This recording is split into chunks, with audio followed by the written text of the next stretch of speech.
What's happening, tabletop gamers? My name is LeunameGames and welcome back to LeunameGames Unboxes. Today, we're going to be taking a look at the Castles of Mad King Ludwig, designed by Ted Alspach and published by Bézier Games. Let's go ahead and have a look at the back here and see what this is about. King Ludwig II of Bavaria is known for building over-the-top castles. Throughout his reign, he has spent all of his personal fortune and a great deal of borrowed money in order to turn his wild and lavish dreams into reality. He was eventually declared insane and disposed, only to die a mysterious death the following day. Castles of Mad King Ludwig is a tile-laying game where each player is trying to build the perfect castle, subject to the whims of the king.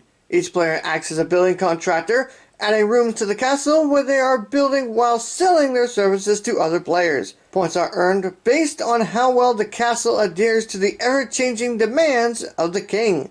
The player with the most points at the end wins. So it's a little bit like Carcassonne, but instead of building a whole city, you're just building a castle. Sounds interesting to me. So with all that said, let's have a look and see what does Castles of Mad King Ludwig have to offer us.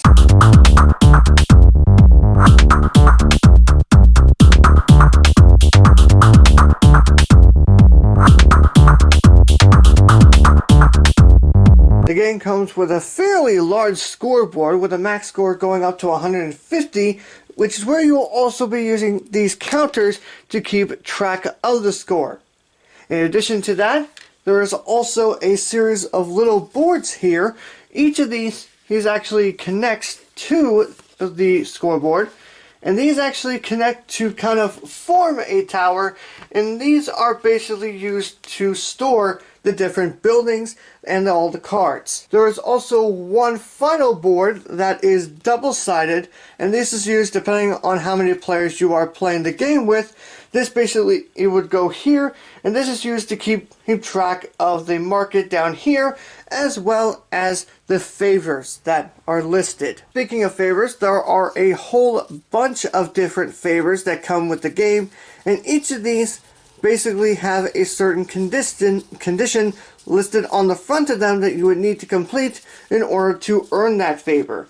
And basically, in these favors, here's what will help you score at the end of the game, and you basically just list them out like this, meaning that there are going to be some that will not be used. In order to tell what the favors are, they have a little castle on the back of all of the tiles. There are 4 foyers, one for each of the players, and this is basically the starting room that you're going to be building your castle around. There is what they call a master builder token, which I'm assuming is just meant to be the first player token. There are a whole bunch of coins that come with the game. They come in denominations of 1,000 and 5,000.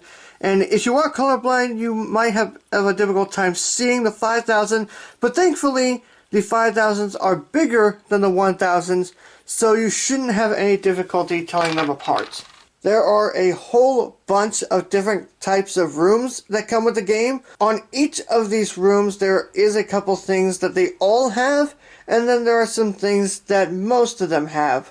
On every single one of these tiles, obviously has the name of the kind of room that they are, but also in the top right corner, with the exception of the foyer, they all have a number listed, and that is meant to be the size of the room. In the middle of most of these rooms, there's a number in a castle next to at least one icon which represents the different types of rooms. From time to time, you'll also see a wall between the number and the icons. I'm assuming each of these is a victory condition that allows you to get extra points if you can fulfill the condition for that room.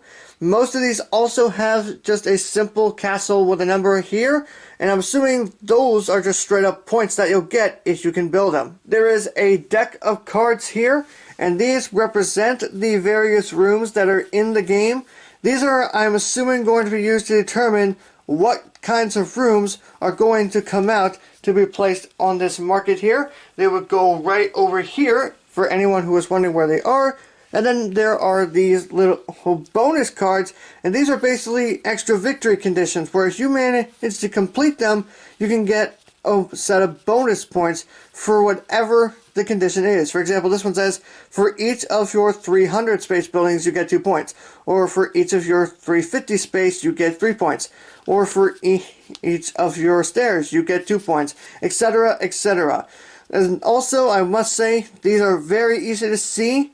The numbers here are incredibly easy. The text is easy. The symbol is very easy to see, so you should not have any issues with being able to see them. And then finally, we have a bunch of summary tiles.